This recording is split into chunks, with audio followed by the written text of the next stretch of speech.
Permissions కోసం పెట్టినటువంటి licence renewal లేదా ట్యాక్స్ ఇవన్నీ ఏమున్నాయి అవన్నీ కూడా చక్కబడతాయి తప్పకుండా. మీ ఖర్చుల విషయంలో మాత్రం జాగ్రత్త పడాలి. ఎలాంటి రుణం చేయకండి, అప్పులు చేయకండి.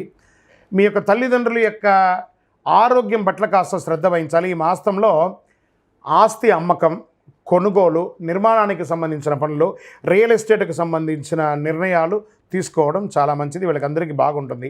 పెండింగ్ ప్రాజెక్ట్స్ అన్నీ ఉంటాయి చూసారా, ఇవన్నీ కూడా అయ్యే అవకాశాలు, కొలిక్కొచ్చే అవకాశాలు ఉన్నాయి. మీకు ఇష్టమైనటువంటి వారితో ప్రేమ బంధంలో ఉన్నటువంటి వాళ్ళు, లవ్ మ్యారేజ్ ప్రపోజల్స్ ఉన్న వాళ్ళకి దిస్ ద రైట్ టైం చెప్పచ్చు. ఇంట్లో శుభకార్యాలు అయ్యే అవకాశాలు ఉన్నాయి. వివాహం,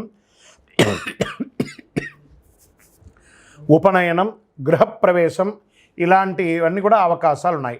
ప్రయాణాల్లో చేసేటప్పుడు మీ యొక్క ముఖ్యమైనటువంటి విలువైనటువంటి వస్తువులంతా కూడా జాగ్రత్తగా పెట్టుకోవడం చాలా మంచిది.